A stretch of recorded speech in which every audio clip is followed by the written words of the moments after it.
Good morning and welcome to a lovely morning here in South Africa. We are looking towards Kruger National Park, which is sort of the bigger area that we are part of. And fantastic elephant to start with. I'm not going to be talking too much. Just want to say welcome to the vehicle. My name is Peter Pretorius, and VM, nice to have you on the camera. And what a lovely day. It's nice and cool. As you can see, we're actually wearing jackets, which 4 or 5 days ago would have been unimaginable because we had a heat wave here not so long ago. We were looking at 105, 107 Fahrenheit on some of those days, but this is very pleasant. Probably going to get into the 20s, higher 20s maybe today, Celsius, so 85 or something like that in Fahrenheit later on.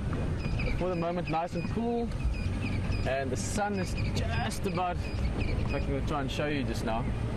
I'm going to get past these elephants a little bit. But the sun is just rising as we speak, and we're going to have a beautiful day. Lots of activity last night, beautiful leopard with Hayden. We had the wild dogs that were fantastic as well, so lots to look forward to, and also it's a new day, so lots of things can happen.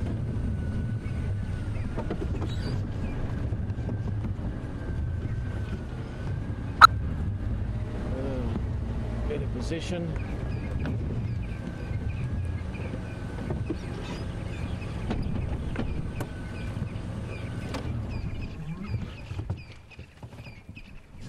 It's a little breeding group, although I can see a few of them further into the bush as well, so maybe 15 or 20 elephants, something like that.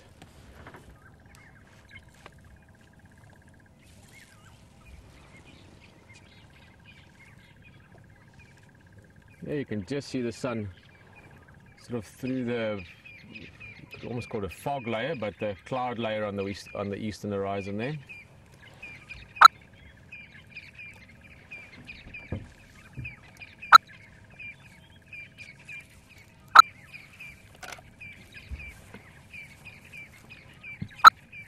Oh, it's beautiful. Elephants, sunrise. The bush around us is also really alive. You can hear all the bird sounds. Franklin's calling. They're a little bit like sort of pheasants or grouse. Magpie shrike that you can hear calling as well. Drongos, all the smaller birds. And then of course these amazing mammals. Biggest animals on land.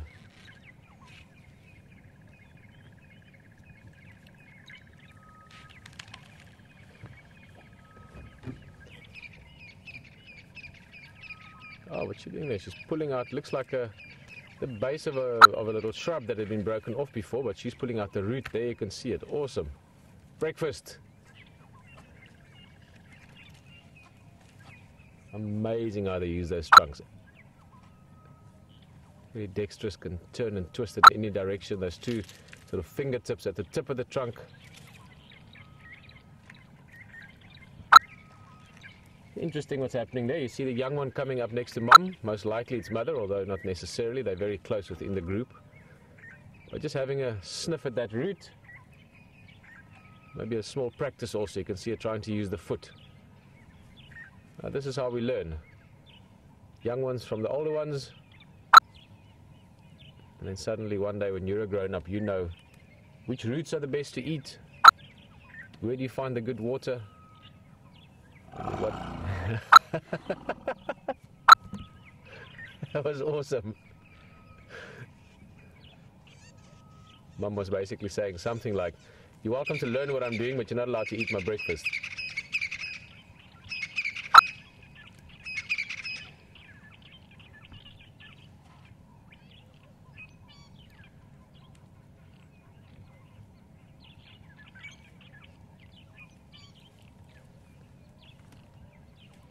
Also a new week for us, so in terms of the human calendar.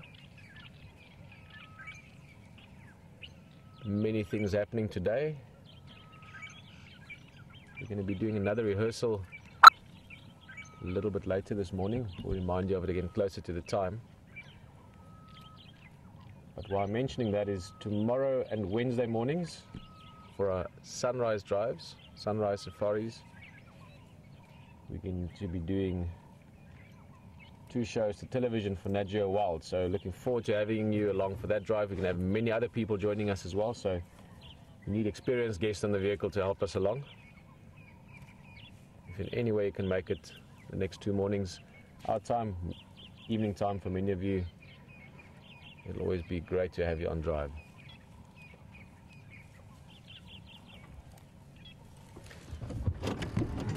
Move a little bit. I'd love to get one view with those elephants and the amazing sunrise we've got going there behind them. We're up in one of the clearing areas here on one of the higher sort of parts of Djuma Game Reserve.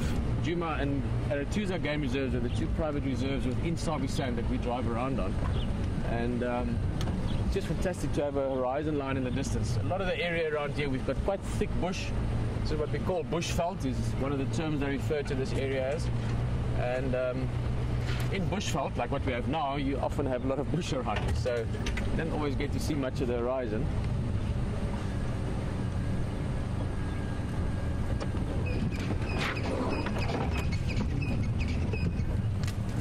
Yeah, no, that was quite funny.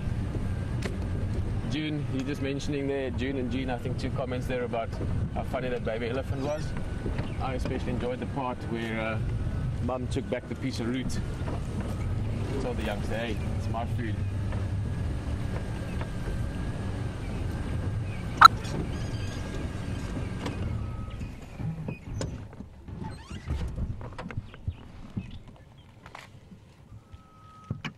No, elephants feed many hours a day. 16, 18 hours a day easily. But that's not feeding as in eating the whole time. I mean, obviously that's the sort of the activity of feeding. In other words, moving around, getting some water, getting some food, teaching the young ones a few lessons, the young ones learning a few lessons from the adults, you know, all the activity of day-to-day life. Oh, here's one coming closer to us. Awesome. This is one of the younger females, mature female, adult female. I remember actually, if you look at her ear just there, you can see it's an old hole that tore open. So, oh, look at that. Sunrise in the back. Beautiful. Yeah. Welcome to Africa, everyone.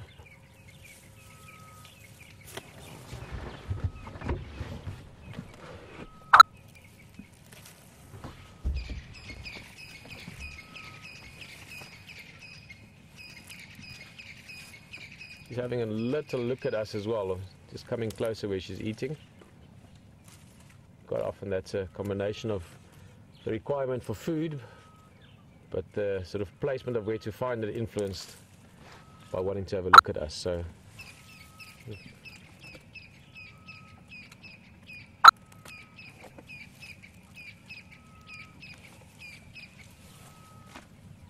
still all these beautiful bird calls.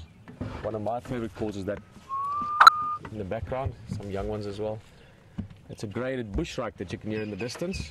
That's a Franklin.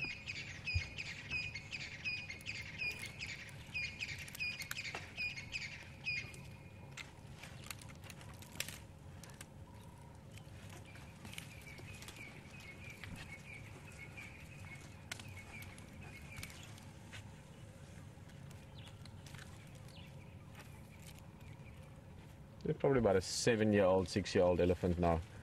Looks like a young bull. You can see that the whole sort of animal starting to get the mature elephant shape.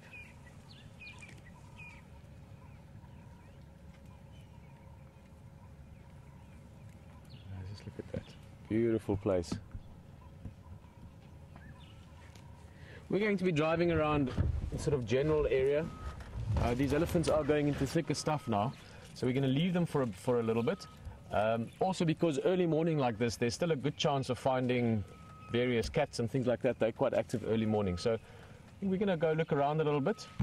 And James is also looking around. He might find something anytime. The guys on the walk are out as well, so make the most of this early time and find things. We're going to try and catch up with these elephants later again. Once they've moved through this big area in the back, or the thick area in the back, then there's a good chance that we'll find them again a little bit later on in the morning.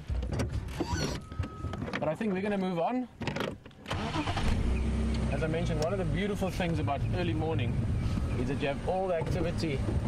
Oh, thought I saw something there. you have all the activity from the night before. Many things have been active, doing their thing at night. Of course, a lot of the predators around here are nocturnal, so they hunt at night, and they're also very active this early part of the morning. So it's a fantastic time for finding tracks, for finding signs, the newspaper if you want, of the bush. Having said that, James is busy reading something, so he's going to show you what that's about. We're going to look around and see you back here in a bit.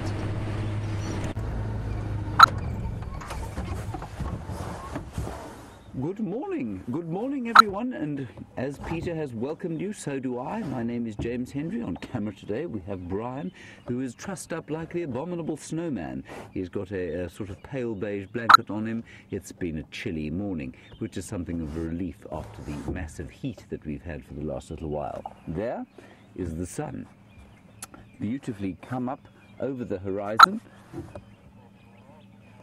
and we are following up here on the tracks of what we think are the mating pair of leopards from yesterday. Tingana, 9-year-old male leopard, and Karula, the 11-year-old female. And the tracks have actually stopped as you came to us. They've stopped on the road here, and so it's good for us just to have a little listen to see if they are still around here and perhaps mating. So I think they've headed in here. I hope they have, because behind us is Simbambili, of course, and we can't go in there. Right, so we're going to listen for exactly 15 seconds, and then we'll carry on probably around like that. Now what is interesting is that we are in the middle of shadows territory, and I'll explain what that means just now.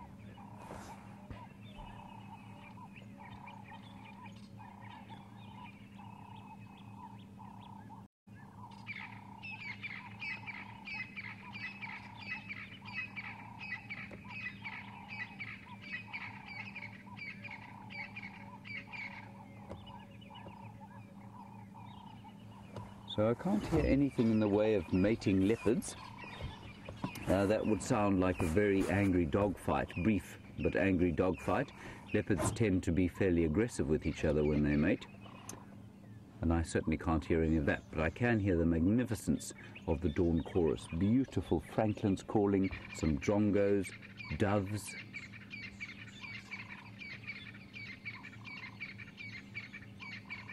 Orange-breasted bushrikes, various other birds. It's very beautiful.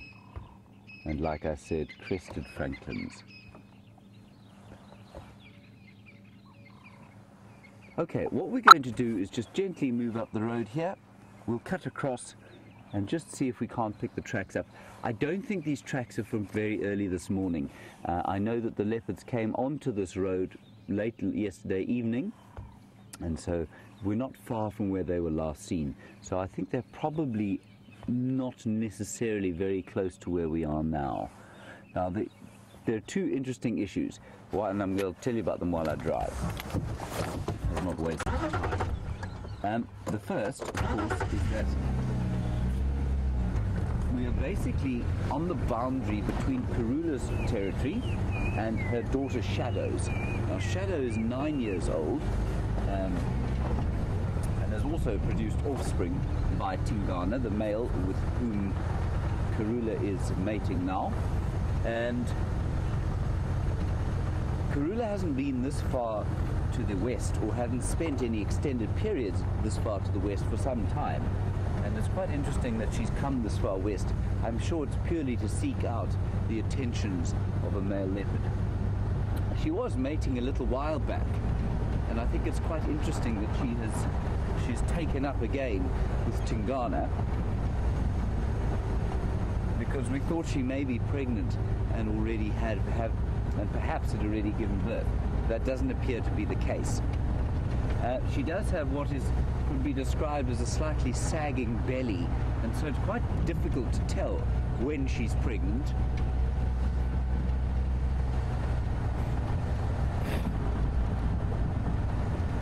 And I know she's a particular favorite of our marvelous internet audience, and so please don't take it amiss when I say she has a slightly saggy belly.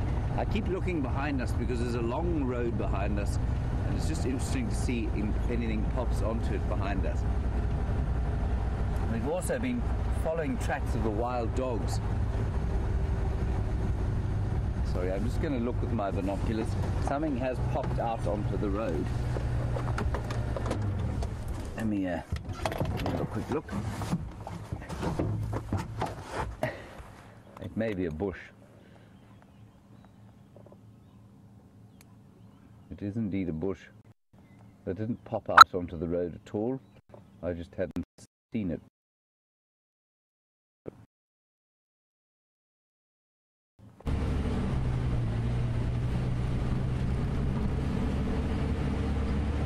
Well,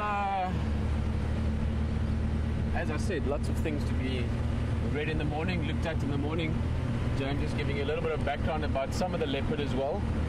And it's important to understand that, because that might soon be the sort of family tree information for whatever new cubs might be in the pipeline. Karula been mating with Tingana, and he most likely will be the father of the next generation of Karula's cubs. She's had incredibly good runs of successfully raising cubs for first many litters, and then the last year or so she struggled to actually have cubs, mainly because of hyenas killing some of them. So it's the first time that she lost cubs on that sort of level. So she might have a brand new set. And it's really boring the way I'm explaining that. I apologize. I am thinking three different things, but in short, what I was actually really just the core of what I was thinking about is that it's so exciting to know that Karula is mating again, and that if she's not pregnant already, which something's playing in the back of my mind, but I might talk about that later, about that possibility. But if she's not pregnant at all, and she's going to be mating now for a few days, she might well be pregnant after this. And that means 3 months from now, give or take a few days, we'll have new Karula cubs somewhere. And that's obviously very exciting. I would love to get to know those cubs again.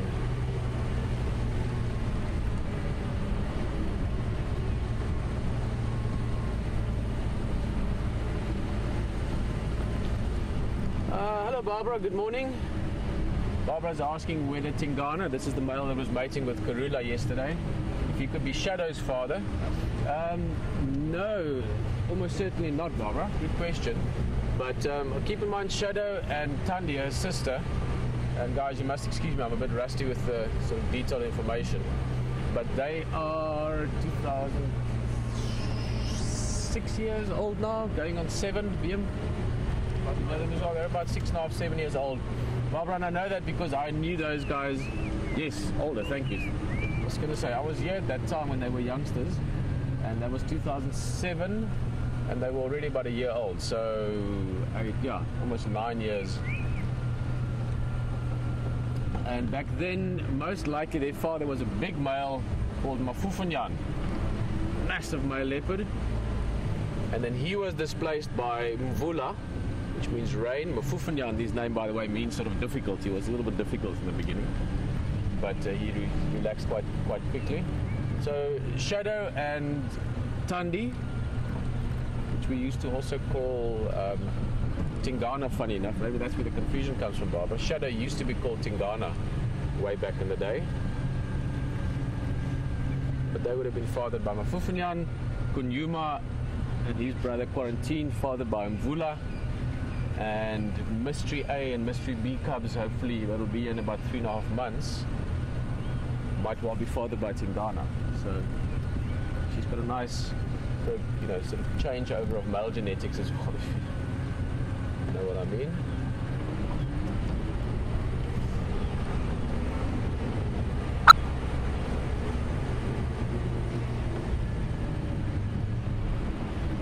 Now where James was is not far from where we are, only about half a kilometre that way on one of the main roads.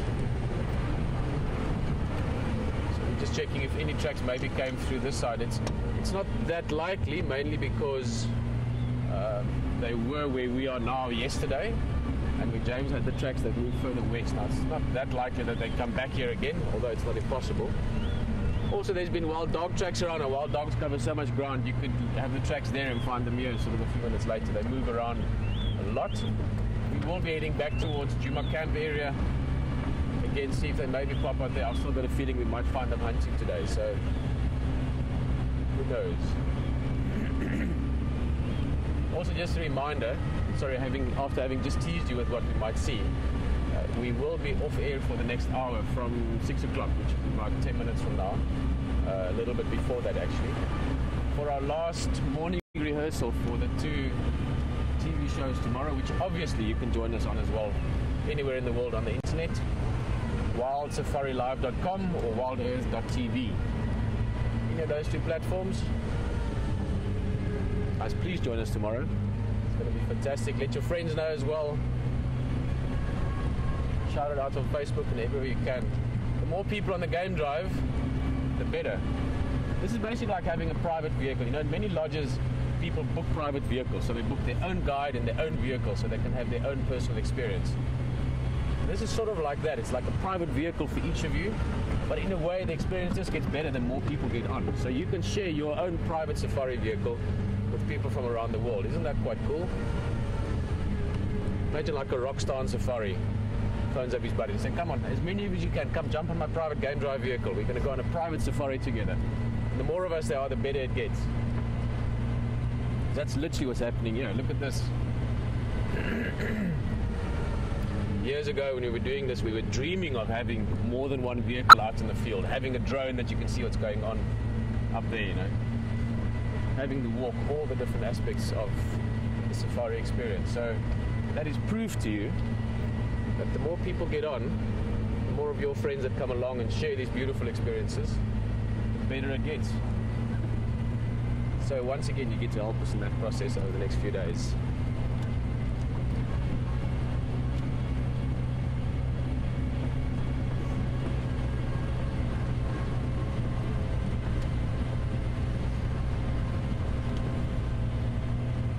Remember the last couple of times we were here, we chatted about it a few times every now and again.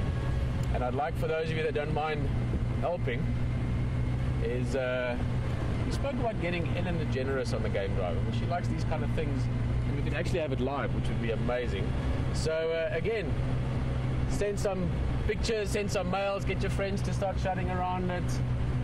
I don't know how to do it. I know that I wouldn't be able to get it done, but I know that enough of us together talking about it and saying about it and inviting, that'll be awesome. Imagine they can have all of you, especially those of you that's been with us for so long, all of you in the studio. So they have a whole wildlife, wild earth audience in the studio with Ellen on the day. Some of you that have done thousands of hours of game drives with us, and we have a live experience there together. That'll be insane. So let's keep chipping away at that one.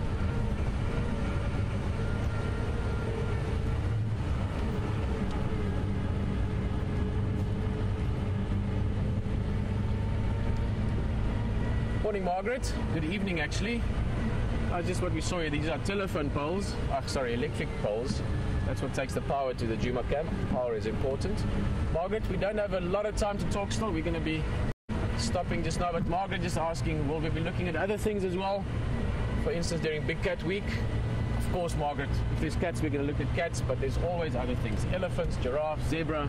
Lots of things we're looking for. Guys, for now, I'm going to say goodbye from our side. Lovely having a little chat with you.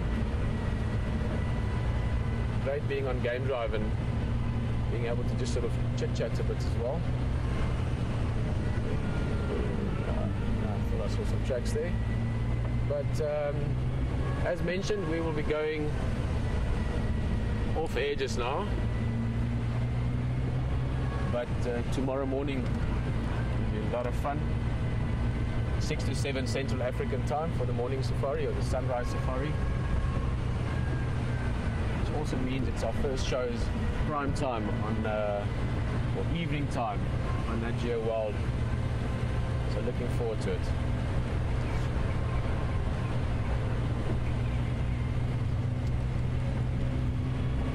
But on that note, thanks for joining us for this part of the morning. Chip away at that Ellen Stone, and we will see you. Not afterwards, I think. Maybe afterwards, I'm not sure actually. And but on that note, bye-bye. See you later.